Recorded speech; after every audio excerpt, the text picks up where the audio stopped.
hi guys देखो आमर गाँवली खाद्य केते प्रकार रोषेई हेची एटा चिल्ली कोबी खट्टा आंब खट्टा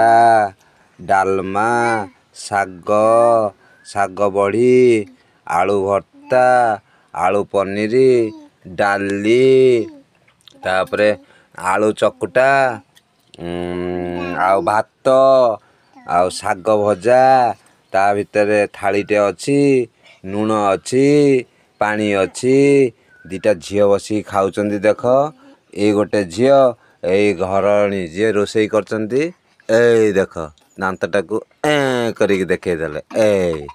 आ वर्तमान मु जो वीडियो करछु मते न देखिया भलो आपण जति भल लागिथिवो कोटा कार पसंद पणस तरकारी भूली जाइथिला गोटे पणस तरकारी